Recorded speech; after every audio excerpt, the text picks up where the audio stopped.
Okay, welcome. Thank you all for coming.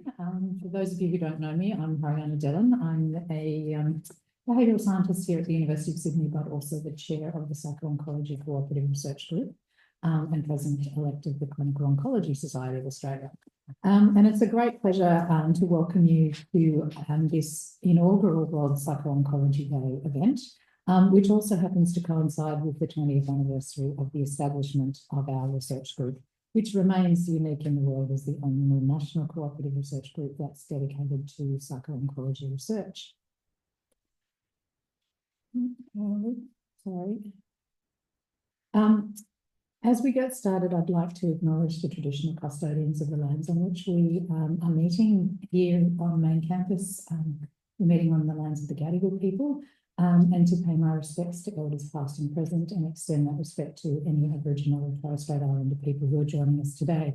I'd also like to take a moment to highlight some of the activity that PoCoG has been undertaking in collaboration with Professor Garby at the University of Queensland around improving cancer care for First Nations peoples in Australia. We've developed a series of 3 learning modules, which are available online through the Psycho-Oncology Group's website. Available for free, and you can access those and complete them in your own time. Really strongly encourage you to do that. They're a fantastic resource for us all. So, why did we want to set up a psycho-oncology group? Because psycho-oncology matters. We know that people who are diagnosed with cancer are often confronted with a range of different types of treatments. They have complex decisions to be made about treatments, and the treatments have side effects across a range of different attributes, both emotional, physical, social, and role functioning impacts. And we felt that that was really important to recognise that patients and cancer survivors are very actively involved in their own management, and that psycho-oncology, psychological support has a role to play in this. So when we're talking about psychological therapies, we're definitely talking about talking therapies, physical activity, diet, and other kinds of rehabilitation interventions. Things that might help you engage with your emotions and gratitude, so writing, music, dance, all of those sorts of things, but also very much social support, particularly in the form of support groups and connection with community and other survivors. So we established PoCoG in 2005 so that we could address nationally some of these things that might actually change practice and improve outcomes for people. We were established under the leadership of now Emeritus Professor Phyllis Buteau. Phyllis is will forever be our foundational chair, but she's subsequently enjoying lots of bushwalking and soon to be grandchildren. So we wish her well with that, but are incredibly grateful for her many years of dedicated leadership of the group and her ability to bring people together and collaborate, which is part of the reason PoCoG is the way it is today. I'm not going to read through all of these things, but we really are focused on trying to develop and facilitate high-quality interventions and services that really optimise that psychosocial and supportive care. And from that, all of our other aims evolve and are derived. And in particular, building that psycho-oncology workforce that's able to deliver the interventions that we evaluate and can make available as being evidence-based. However, one of the things that we did identify very early on is there are lots of gaps in the psychosocial and supportive care of people living after a cancer diagnosis. And so my colleagues are going to speak now about their own experiences and certainly some of the experience that we have of developing and evaluating different interventions. So I will stop here, and it's a great pleasure to hand over to a very dear friend and colleague, Annie Miller, who is a cancer survivor and a member of our community advisory group. Thank you, Annie. Thanks, Harry. Thank you, everyone. I don't have any slides, so you can just gaze upon that. And I've got notes to keep myself to time. Thanks, Harry. And I just want to also acknowledge the traditional owners of the land we're all on. And I would also like to acknowledge people affected by cancer and recognise that everyone's experience is real and valid, and each will have unique experiences and perspectives. Psychological and supportive care, the whole person-centred care, is paramount to improving cancer and quality of life outcomes from the time of diagnosis through and beyond whatever happens in the future. It shouldn't stop at the acute care, and it shouldn't stop at any time in a person's future. The PoCoG Community Advisory Group is an integral part of the incredible work that PoCoG has already achieved and is working on to improve outcomes for people affected by cancer in the future. The group consists of people who've had a lived experience of cancer as a patient or as a carer, and bring a diverse range of experiences, skills, and discussion to help shape the direction of PoCoG's research, always keeping in mind how the research is going to translate into the real world. We review research proposals, raise awareness in our communities, engage in consumer training, and contribute as much as we can in meetings and workshops. Involving people with lived experience builds trust in the community and relevance for research studies. It is essentially nothing about us without us. I joined this advisory group in 2024, so I have a short tenure as a member. However, not so short in the oncology world, with 19 years this year of experience in the supportive care field. I have supported PoCoG in a professional capacity for many years and hold this group in the highest regard. Like us all, I've witnessed the under-resourcing and barriers at multiple levels for psycho-oncology and supportive care. So why am I speaking with you today? I have the dubious honour of wearing 3 hats. My professional hat, which encompasses all the aspect of business, strategy, implementation, and working with fabulous people. My second, the lived experience as a carer for 6 years for my dearest friend and sister-in-law who died of metastatic cancer. And perhaps the silliest hat of all I like to bring out is my own breast cancer shock diagnosis in 2021, and then undergoing 14 and a half months of intense treatment through that very unusual time of COVID. I became a bit of a secret shopper through that time. I was so curious about everything and I didn't stop asking questions. I'm sure I annoyed absolutely everyone. I experienced it all, the good, the not so good, the dumbfounding, the gaps, the support, the everything. I took on a passion to learn as much as I could about being in a system I'd worked alongside for many years. Gosh, what an eye-opener it was. It was certainly a leveller, and to my chagrin, I have to say I really didn't have much of an idea of what was happening in that real world of treatment before I was in it. When I left a full-time executive role in 2023, I had time to think about what was most important to me. And one of the areas of the portfolio career I now have is lived experience and advocacy, helping to contribute to better outcomes for people affected by cancer and chronic disease. I did need to take my time though, as I recognised I had to work through my own inner dialogue, the chattering monkeys on my shoulder, and I sought professional support and took the time to allow myself to heal. Practice what we preach, huh? I've taken a strategic approach to who I'm working with and where I can add most value with the time that I have available. I personally don't look at working groups as silos. All my consumer and lived experience work is aligned, so I can contribute as much as possible holistically across them all, bringing all different perspectives. Whilst I am new to the world as a consumer, and I have to say that word is still very uncomfortable to me, so you'll hear me oscillate between consumer and lived experience, I'm learning how incredibly important it is to provide a voice on behalf of so many that can't. Utilising the experience that I have had, and perhaps most importantly, listening, really listening without prejudice. I have a strong belief in collaborating, not duplicating, always remaining curious, and always keeping the patient-centred focus. That, I think, is why we are all here, and we must never forget that. Thank you.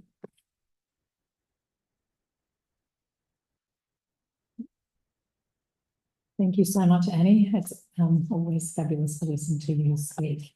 I'm just going to switch. Sorry, I keep getting confused about which thing I'm using here.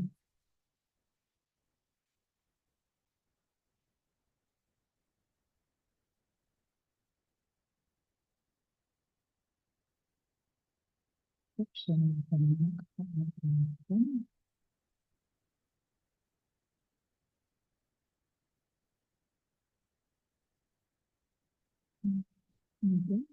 great pleasure to introduce Professor Joanne Shaw, who is the Executive Director of PoCoG.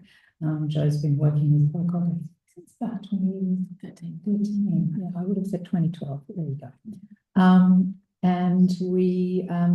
And is also has been integral to the strategic direction of PoCoG in that period of time, and is a fantastic colleague and friend as well.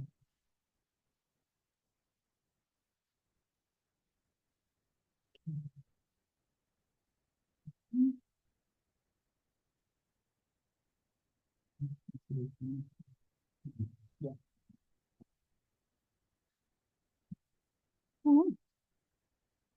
So thank you so much for attending both here and virtually. And I've been asked to talk about distress screening and in the context of PoCoG, and I think the sort of wider psycho-oncology and oncology community within Australia, the evolution of screening.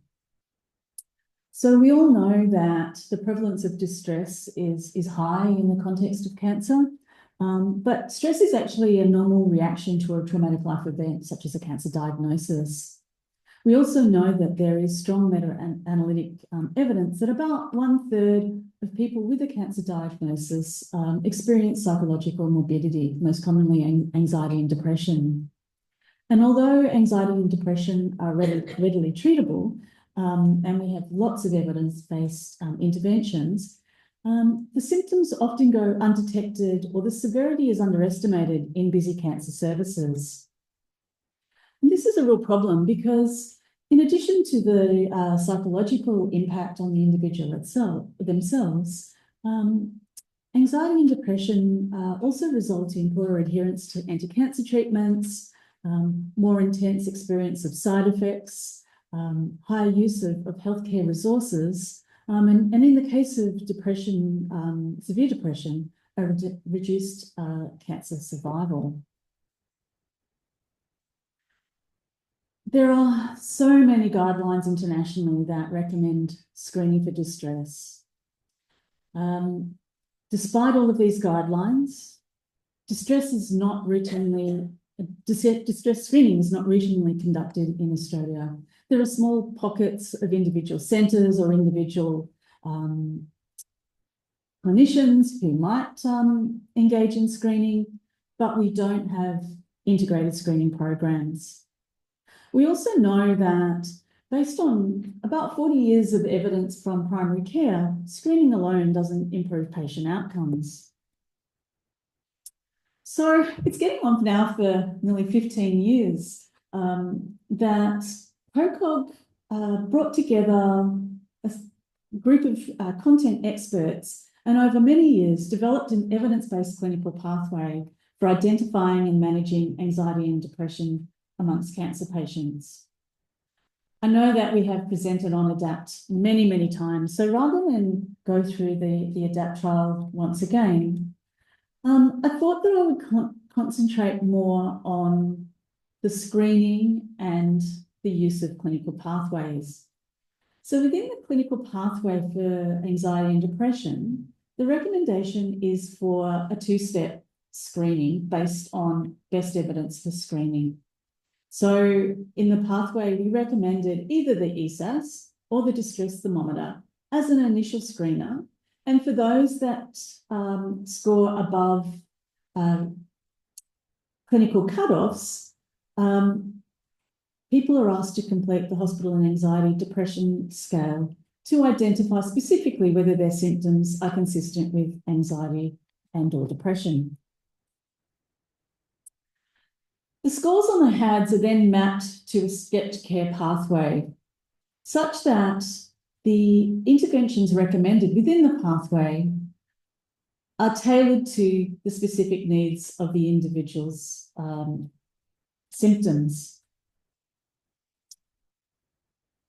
We evaluated the implementation of the pathway in the ADAPT program over 5 years, and we were funded through a Cancer Institute program grant. And I'm not going to present those results again, but I just wanted to highlight that one of the criticisms of introducing screening is that hospitals will be overwhelmed by people that need psychological support. And in actual fact, of the 1,300 screening events, only 34% of participants actually moved to being screened using the HADS. Of those that were initially screened, just around 27% met the definition of symptomology consistent with clinical anxiety and depression. Interestingly, in subsequent screens, although we saw a reduction in those that are identified in that clinical range, there was still a proportion of people who develop symptoms over time. And these results are really reassuring because it means that if we screen routinely, psycho-oncology services, cancer services are not going to be overwhelmed by people that need treatment. But it also underscores the importance of routine screening on an ongoing basis to pick up people who develop symptoms across the cancer trajectory. Interestingly, both the ESAS and the distress thermometer both have problem checklists. And so part of the ADAPT program, we evaluated the problems as well that people experienced over and above their emotional concerns. And as expected, we saw a range of physical, practical, and social problems. So this led us to think about, well, how do we actually incorporate screening more broadly? We were lucky enough to be funded for brain cancer supportive care, an MRFF grant. And part of that, we thought, well, if we use the distress screening, the ADAPT clinical pathway, can we add in a second pathway that looked at the broader unmet needs of particularly people with brain tumour who experience quite a high level of symptom burden and complex needs. So when we looked around, the supportive care needs survey is kind of the gold standard measure that we use for unmet need, but it actually is not really effective as a screening measure. Similarly, there is the patient and carer level, and in the context of brain tumour, carers play such an integral role. We wanted to incorporate screening for carer need as well. When we looked at the literature, we found that a measure, a screener, had been developed by the original developers of the supportive care needs survey, but it hadn't actually been routinely used. It wasn't well known. It had been validated with over 1,400 mixed cancer diagnoses, but a very small number of brain tumour included. So we tried to look at whether or not using the short form would actually be an effective screener for unmet need. We were lucky enough to be able to have access to Georgia Halkett's CareIS data, and we were able to do a secondary analysis on 116 high-grade glioma patients to determine whether the number of individuals with unmet needs on the 34-item measure could also be identified on the short form, on the 9-item screener. And then we also wanted to know which of the questions on the 9-item screener best captured unmet need in brain cancer patients across 2 time points. What we found was that when we compared the 34 items and the 9 items, overall, only 3 individuals with unmet needs were missed at T1 and T2 using the 9-item screener. So that really demonstrates that this is an effective screening tool. We incorporated it into the ADAPT portal that has been adapted even further for the needs of brain tumour, and built an integrated distress, unmet need, brain cancer clinical pathway, and that is currently being evaluated as we speak. Given the role of caregivers, we looked for a similar screener for carers, and we were unable to find one. So the team decided to develop one and used a number of psychometric evaluations to identify which items on the 44 item measure best captured carer unmet need. And basically we came down to two domains, one that looked at the cancer impact and one that looked at the information and communication needs of carers. Again, we looked at using George's data to see whether or not any significant needs were missed when comparing the 44 item and the 6 item. And again, we found very, very low levels of missed unmet needs.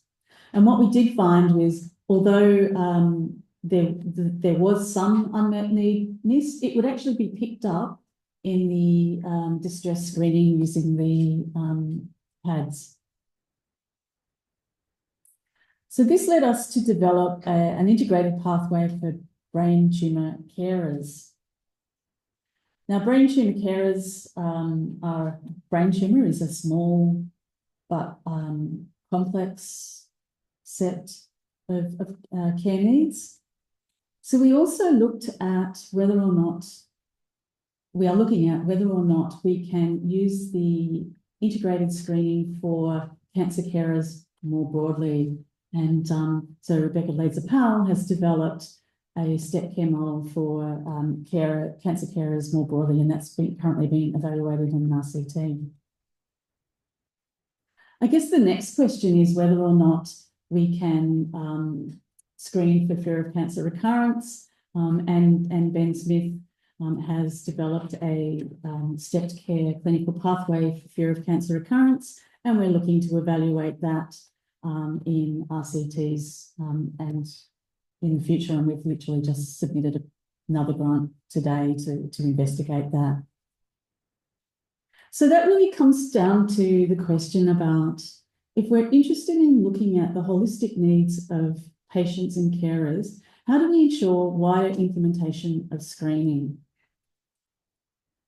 And as researchers, I think we need to think about moving away from the debate around which screening measure. I think we spend a lot of time evaluating one measure against another, but we're actually not moving screening forward. Any measure is better than no measure. I think that we need to work with cancer teams and actually get commitment that we need to screen. We need to do distress screening. There is a move towards symptom screening. There's a lot of PRO work. Cancer Australia is promoting PROs, but again, distress screening is not highlighted in that. It's very much based on physical symptoms. We need to address the misconceptions that there is not sufficient support if you screen routinely. We know that we have a workforce that is really constrained, but we're talking about somewhere around 25 to 30% of people that are going to need specialist support.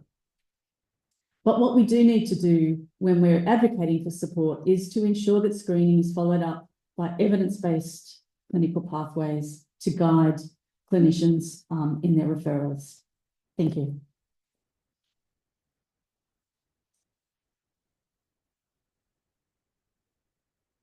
Thank you very much, Jo. And just wanted to also acknowledge our attendees who are online and joining us from all around the country. I did forget to do that earlier, so I apologise. And I'm just going to unshare for a moment because I realized I was sharing the wrong format. So I apologize to people online that have been viewing presenter mode instead of the mode that we want.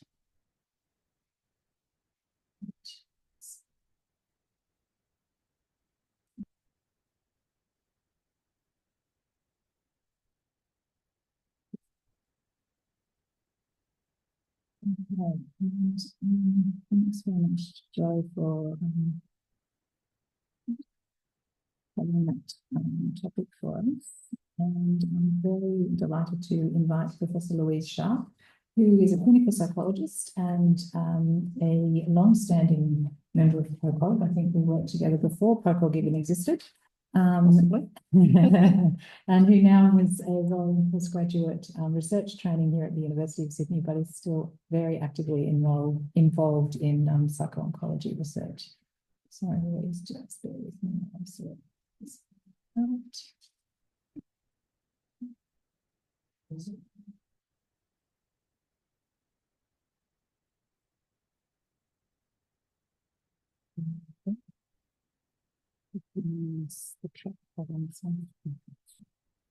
Excellent. Thank you so much, Harry, for that introduction.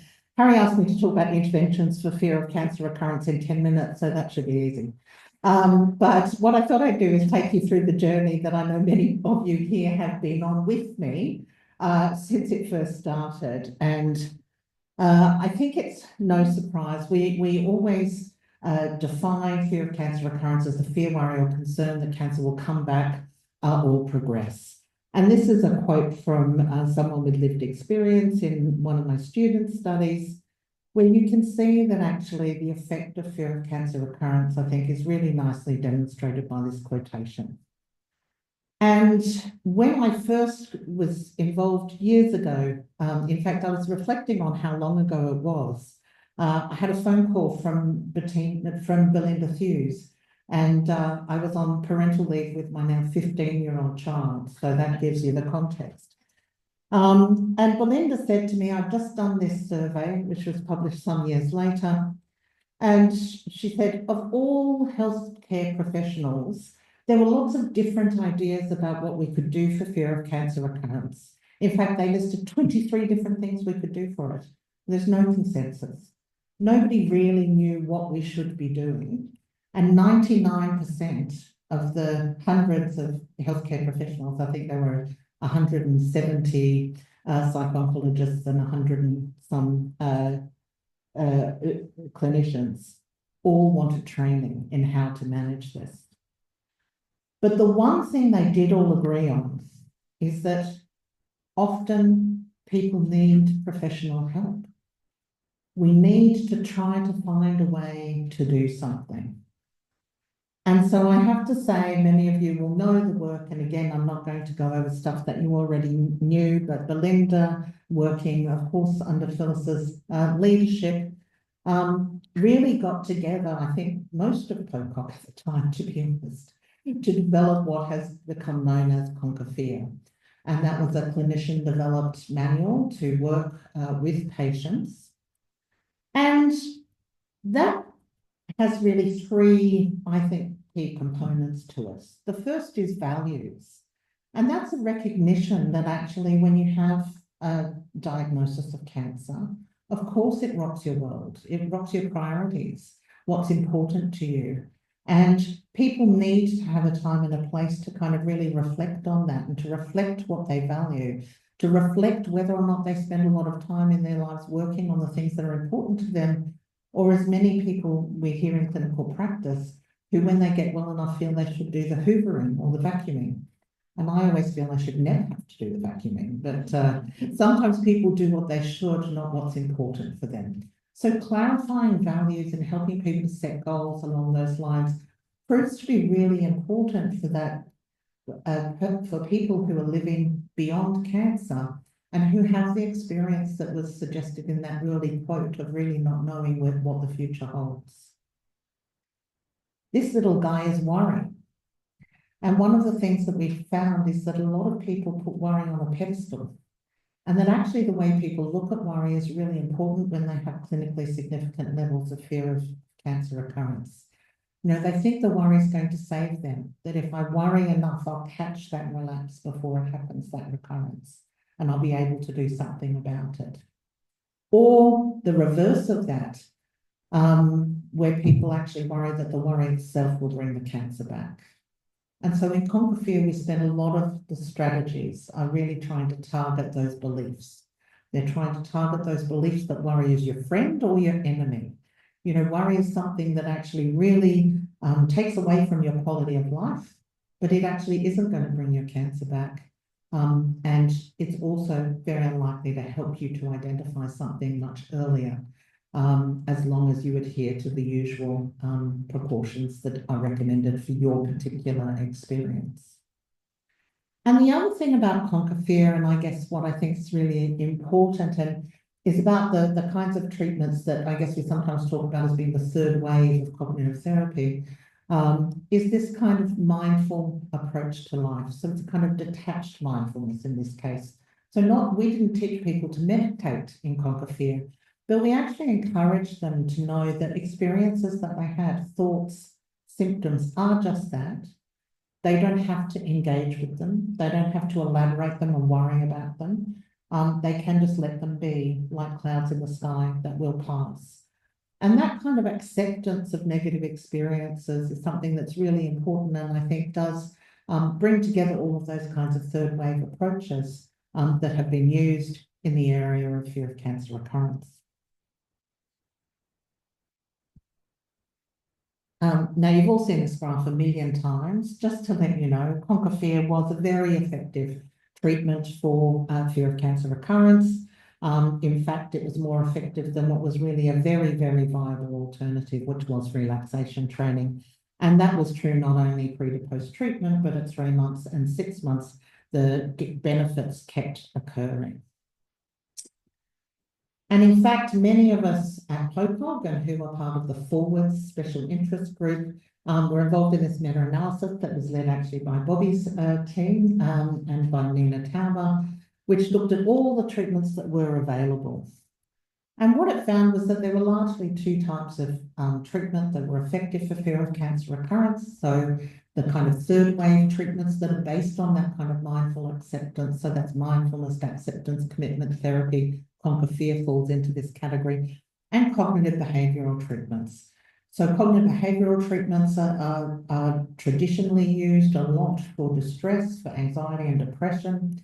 And that's where we talk about people's thoughts and behaviours and feelings, and actually develop interventions that actually help them to develop, I guess, a more optimistic but positive attitude, if you like, in terms of thoughts, and get people to do things that are actually going to improve their mood. And this meta-analysis showed us that while both were effective, actually those that are based on a calm acceptance of negative experience and teach people strategies to manage those negative experiences without challenging and questioning their beliefs were more effective for the treatment of fear of cancer recurrence. Nevertheless, I guess the good news about this journey is that I've just talked to you about one treatment, but this study showed that there were more than 20 studies that showed effective treatments for fear of cancer recurrence. And in fact, today we have a lot of different treatments. So you'll notice this is a very similar graph, I think, to the one that was just put up before. But there are different treatments that all have really cool names like Fort and Sword from around the world, as well as mindfulness, that we know are effective. They're more intensive treatments. And I think that the real key that we face at the moment is that Jo's right, we have to get to the point where we are actually screening for this. But when it comes to fear of cancer recurrence, it really is so ubiquitous that actually there could be the fact that if we were screening, that demand would really overrun the service. But there are other ways to provide these services. Ben has done a lot of the work on Conquer Fear. There are nurse-led interventions. Conquer Fear has been delivered by nurses now, and also after Jerry Humphrey's team. There's internet-delivered interventions or booklets like Fearless. cognitive bias modification, which Prof investigated for her PhD. And also the fact that there might be really good ways that we can prevent the development of clinically significant problems. So all of you will probably know Symptom, which was teaching oncologists to be able to do a very brief intervention of giving information, validation, and normalizing fear of cancer recurrence. These sorts of approaches may well reduce the occurrence of fear of cancer recurrence at a clinically significant level. And if we can start to look at what we need to do when for survivors of cancer, depending on their prognosis, and get a much more nuanced understanding of who benefits from what, I think we can actually rise to this challenge, but I suspect that that will be the next decade of research, which I will probably have to leave to those younger than myself. So thank you.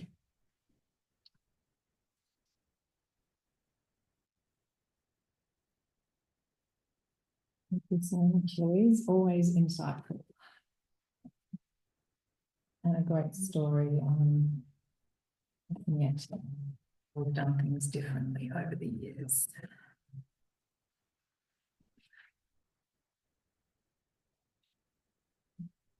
And our fourth speaker today is visiting us from Aarhus University in Denmark. You will have heard Louise just mention Professor Bobby Zachariae is a long-standing collaborator, and this is, I think, his second sabbatical in Sydney. And it's always a pleasure to hear his perspective on things. So I'll hand over to you, Bobby. Thank you. Do I use this? The trackpad. Trackpad. So I'm Just okay. I'm not a Mac person, but don't be scared. okay. It won't bite. Okay, great. Well, thank you very much for inviting me to talk and to be here. I'm really thrilled to be here in Sydney. I was here in 2008 and have witnessed PoCoG develop over the years, and we've collaborated on various projects, mostly fear of cancer recurrence. But I'll be talking about late effects after cancer treatment. And I mean, we know the problem. There are a growing number of people living with cancer around the world. These are some numbers here, both Australian, Danish, Nordic, European. And this is due to higher incidence and improved treatments. And the improved survival is a good thing. And it has meant that the quality of life after cancer treatment has become an increasingly important issue. However, cancer treatments are not without costs. And it is estimated that between 50 to 60% of cancer survivors will experience some form of late effect after their cancer and cancer treatment. And quality of life and mental and physical health is threatened by these late effects in various ways. There are various types of late effects. There are the organ-specific, treatment-specific, cancer-specific late effects like lymphedema in breast cancer survivors. There is also specific late effects after systemic treatments, like, for instance, neuropathic pain, etc. There are also treatment-induced secondary diseases, both cardiovascular diseases and secondary cancers that develop over time after completed treatment. But the main late effects, or the most prevalent late effects, are those that I guess we can call them the general biopsychosocial late effects. These are late effects and symptoms across cancer types, across cancer treatments. Depression, we've heard about fear of cancer recurrence, insomnia, fatigue, pain, and cognitive impairment are common problems that cancer survivors experience. They're the most prevalent late effects. They are those that most survivors want help with. And also, they're characterized by few pharmacological and sort of surgical medical successful approaches. So, and another issue is here that few cancer survivors experience only one symptom. They have several symptoms. Many of these symptoms occur in clusters of different symptoms that seem to trigger each other, maintain each other, exacerbate each other in various ways. Often it's not really clear what is the chicken and what is the egg, and maybe it doesn't matter, but it seems to be sort of driven through complex bidirectional mechanisms. So, for instance, if we have pain, this can affect our sleep quality. If we have disturbed sleep, that will increase the risk of depression. It will also make us more sensitive to pain. So, and maybe even sleep problems are more likely to predict pain than the other way around. Fatigue is a consequence of the sleep problem, et cetera, et cetera. So all these symptoms are interrelated in various ways. The mechanisms that drive these symptom clusters will be stress from the treatment, from the cancer. It will be inflammatory responses, not only to stress, but also inflammatory responses to sleep. It will be hormonal responses to treatment and the cancer itself. So these are complex sort of biological and behavioral mechanisms that drive these symptoms. This is just an example from our hospital with women treated for breast cancer. If we look at them as a whole, and if we just look at the average scores in this group, they will not differ too much from a normative sample. But if we look at clusters and look at trajectories, we find that there are subgroups of survivors who have severe levels of, for instance, fatigue, pain, and insomnia. And furthermore, if you have one of these symptoms, high levels of these symptoms, you are very, very likely to also have high or severe levels of the other symptoms. So they appear in clusters and they seem to continue over time. They do not get better if they're untreated. So these are the issues here that we need to be aware of. There are, as we've already heard, evidence-based interventions for many of these symptoms. I won't go into detail, but there's mindfulness interventions work for anxiety and depression. There are third wave interventions that work pretty well for fear of cancer recurrence and better than conventional CBTs. There are various treatments for cancer-related fatigue. It's a little bit more complex, but physical exercise, psychological support. Insomnia, there's no doubt that the first line treatment should be cognitive behavioral therapy for insomnia. It is the absolute best intervention, and there's very good evidence for that. We just recently published a meta-analysis looking in all different types of interventions for insomnia in cancer patients and survivors. CBTI is the way to go. Cancer-related pain, there are mindfulness-based approaches that seem to work pretty well. Cognitive impairment, a little more complex, but I guess that cognitive rehabilitation approaches need to be investigated more to see which approaches are really working here. And the good news is also that e-health interventions seem to work very well. But how to implement this? The best way to do this is probably to think in a manner of addressing this as a matched care approach or a stepped care approach, because as we heard, not everybody has this problem.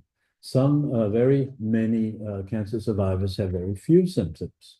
So they might only need information and some psychoeducation, and maybe even their GP or nurses they meet are the best ones to deliver that. Some will have few symptoms, mild symptoms. Low intensity intervention would be warranted at this level. It could be micro interventions, like maybe 1 or 2 sessions of an intervention. This is something we really want to investigate more. Can we develop very short, intensive interventions rather than the long interventions? Self-help, digital resources can be helpful for this group. Then we will have those who have few or several but moderate symptoms.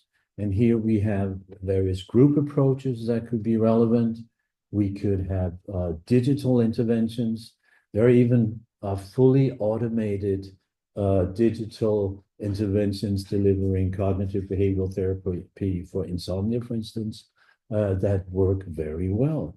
But the group that I guess 1 in 10 or every 5th or every 10th survivor or so will have these complex interacting symptoms that need to be examined and need to be treated. And we have worked with this group of survivors.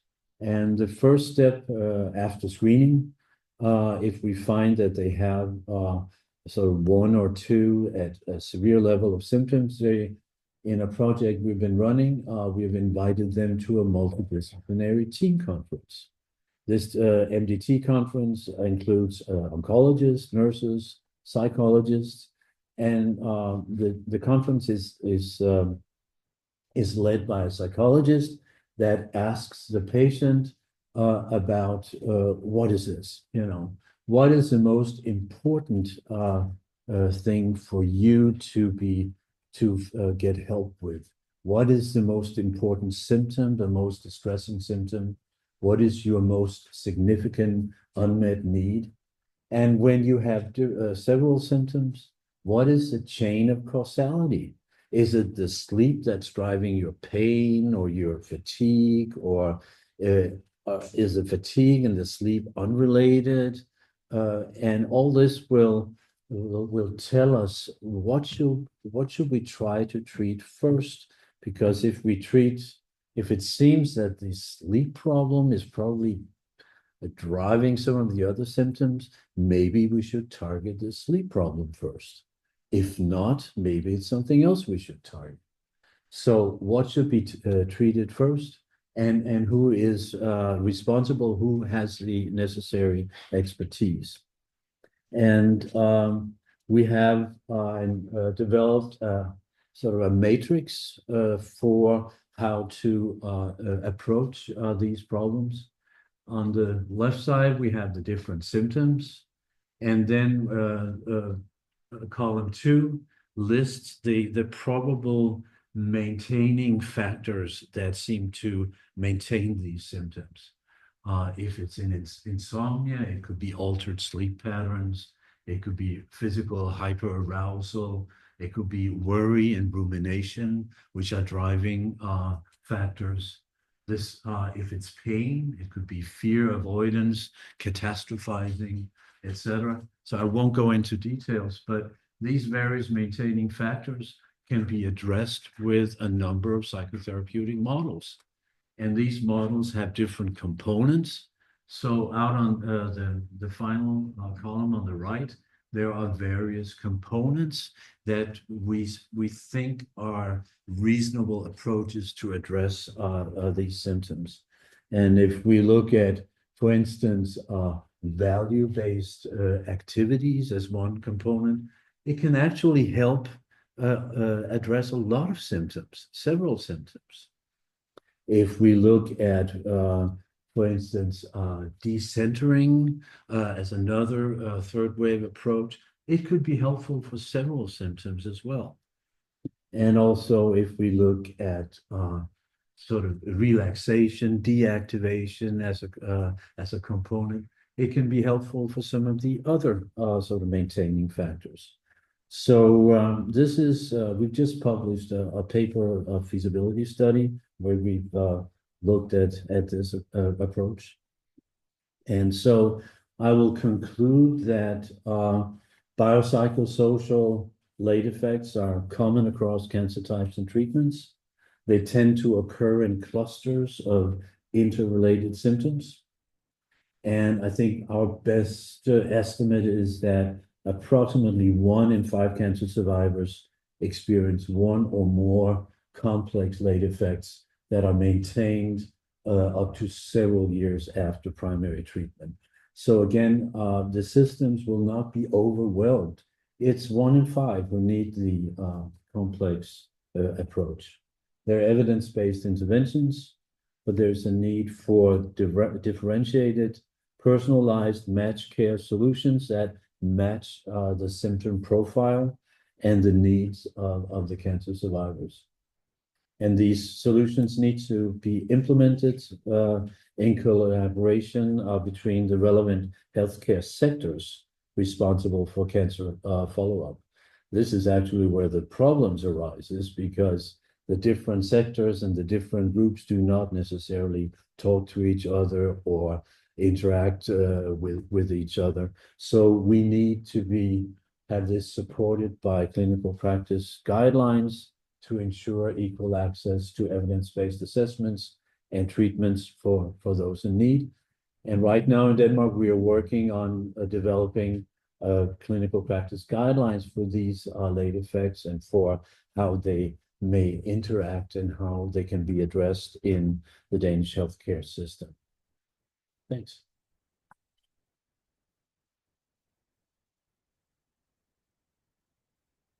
Thank you so much, Bobby. And again, another really insightful presentation about what the symptomatology is like and how we might be able to do these things better. So you've heard from people who've been around in this game for a while, for the most part of this afternoon, but we did think it was really important for us to look to the future as well. So it's a great pleasure to introduce Dr. Rachel Campbell, who is a postdoctoral research fellow within the Psycho-Oncology Cooperative Research Group. And Rachel is going to talk about cancer-related supportive care and her work. Thanks, Rachel. Also not on that user. Okay. Hi, everybody. Good afternoon. And thank you so much for giving me this opportunity to speak today about the work that we do at PoCoG on cancer-related supportive care.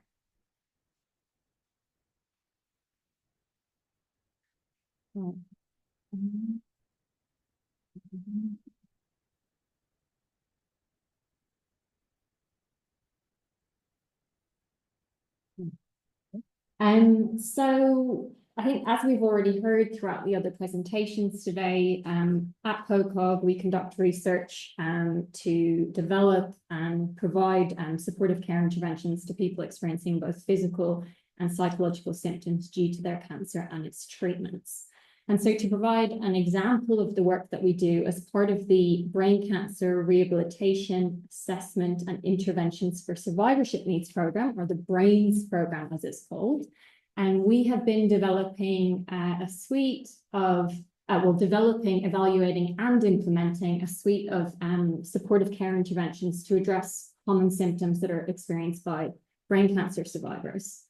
And so in my talk specifically, I'm going to focus on the work that we've been doing to address the cancer-related fatigue of brain cancer survivors, as that is the component of the work that I have been leading. Excellent. Okay, so to provide some background, cancer-related fatigue is commonly defined as a distressing, persistent, subjective sense of physical, emotional, and/or cognitive tiredness or exhaustion that's related to cancer and/or cancer treatment, that's not proportional to recent activity, and that interferes with usual functioning.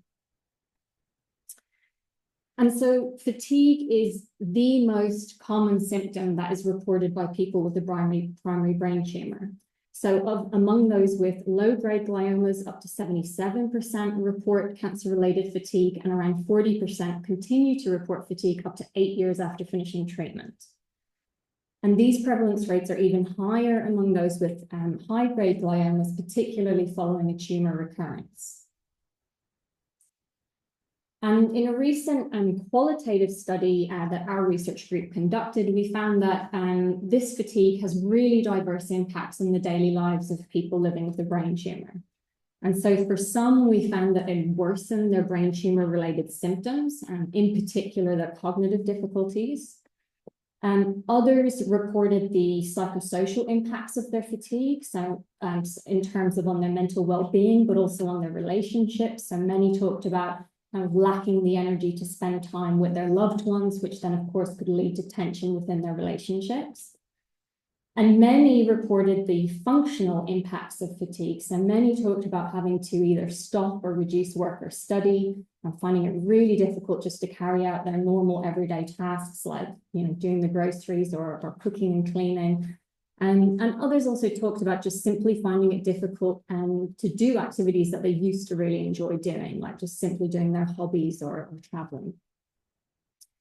And yet, despite how common fatigue is in brain tumor, and despite these very many negative impacts, the participants that we spoke to reported that there was a lack of fatigue resources or interventions that were specifically designed for people with a primary brain tumor. And so the recently updated American Society of Clinical Oncology guidelines now recommend both exercise and psychosocial therapy, so including cognitive behavioral therapy and mindfulness-based programs, and to manage or to reduce even the severity of fatigue during and after cancer treatment. But in a systematic review that was conducted by our research group led by Tom, who's in the audience there, what we found was that there was really a lack of high-quality research that was examining the effectiveness of these non-pharmacological interventions, specifically in people with a brain tumor. And this is a really big gap that needs to be addressed because people with a brain tumor experience quite unique cognitive and functional deficits because of the location of their tumor, but also because of the treatments that they undergo. And so it really raises the question as to whether these non-pharmacological approaches that have been found to be effective at treating fatigue in people with other types of cancers are actually appropriate in this population. And so the Restore intervention is an online intervention that was originally developed in the UK, and it is designed to improve self-efficacy to self-manage fatigue following primary cancer treatment. And it was developed using principles of self-efficacy theory and also cognitive behavioral therapy. It consists of, the original version consists of 5 sessions, and it uses a goal-setting approach throughout each of these sessions. And in an evaluation of Restore in the UK, they found that this was a feasible intervention and that it did increase participant self-efficacy to self-manage their fatigue 6 weeks post-intervention. And although in this study, they did include quite a large sample of people with mixed cancer diagnoses, again, they didn't include anyone with a brain tumor within this study. And so we conducted qualitative research to explore the appropriateness of Restore for people with a primary brain tumor, as well as to identify any modifications required to this online intervention for people with a brain tumor.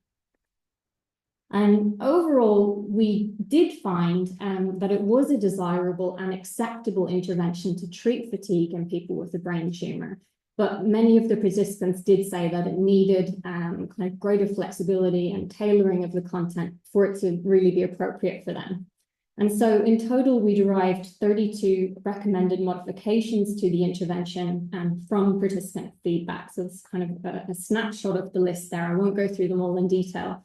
But just very briefly, it sort of included things like including more narratives from people with a brain tumor throughout the intervention, and including many more accessibility features, so more use of video and audio content throughout. And they also suggested that it would be really good to encourage the involvement of the support person to help the person with brain tumor actually navigate through that online intervention. And so based on these recommended modifications, we are currently creating a brain tumor specific version of the Restore intervention. On the slide here, you can see a snapshot of what that intervention is looking like at the moment. But this version of Restore consists of 6 different online sessions. And these sessions cover education about fatigue, strategies for managing fatigue, both at home and within their general life, as well as at work. And it also discusses the impact of thoughts and feelings on fatigue, and it provides strategies for how to go about talking to others about fatigue, or choosing not to talk to others about fatigue. And we are very, very excited that we're going to be evaluating this intervention in a randomized control trial that's due to start later this year. So specifically, we're going to be looking at whether this intervention improves self-efficacy to self-manage fatigue in people with a primary brain tumor with moderate to severe fatigue. And we will be comparing that to an active relaxation and control condition, which is also an online intervention. And so just to finish off, kind of thinking about what the future directions and next steps are, given that, as we also heard in Bobby's talk, that fatigue is such a highly distressing and really common symptom that's reported across the board by people with all tumor types. And one of the things that we are planning to do at PoCoG is to develop a novel and stepped care clinical pathway for cancer-related fatigue that is specific to the Australian context to address fatigue more broadly across people with all cancer types. And so essentially, what we would plan to do with this work would be to expand the existing digital ADAPT portal with the clinical pathways for anxiety and depression to also address cancer-related fatigue using a stepped care model. And that is it from me. I just want to acknowledge the funding that supported the work I discussed, and thank you all very much for listening.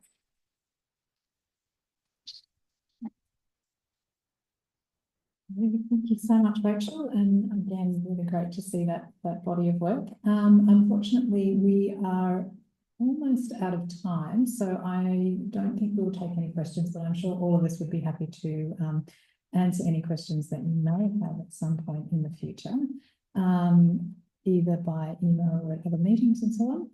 So I just wanted to wrap up by thanking everyone for coming along, and also to particularly thank our 5 speakers who have been made a great contribution, and I think really highlighted the complexity and the value of developing interventions that are theoretically based to address psychological and psychosocial problems. And that's really where we've been able to make a big difference, particularly the approach that we've been taking. It is also, again, just to thank our psycho-oncology community more broadly. I'd like to also take an opportunity to announce that in partnership with the Clinical Oncology Society of Australia, we're announcing, we're calling for nominations for the 2025 Phyllis Buto New Investigator Psycho-Oncology Award. Get your nominations in by the 30th of June. And also the Melanie Price Psycho-Oncology Awards. So these awards are given every 2 years in recognition of outstanding contributions from early career researchers and more established researchers to the Australian and international psycho-oncology world. And thank you very much to Marie Malika and the team at COSA for supporting this as well. I would also just like to thank everyone for joining us in person. It was great to have you all here to celebrate this first World Psycho-Oncology Day, and also to all of our colleagues and friends online. Thank you all for tuning in, and hopefully you've enjoyed the presentations. And just recognising that we have a very collegial and fun group of people who usually meet at COSA every year. And in fact, this year we will be having an even greater time because we will not be just COSA, but we will be COSA and IPOS. So our international colleagues will be joining us in Adelaide for this meeting. So we're really looking forward to seeing everyone there. So thank you very much for spending this time with us.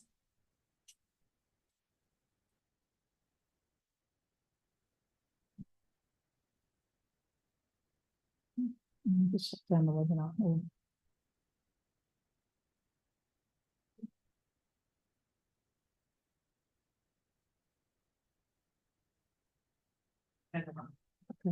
Thank you.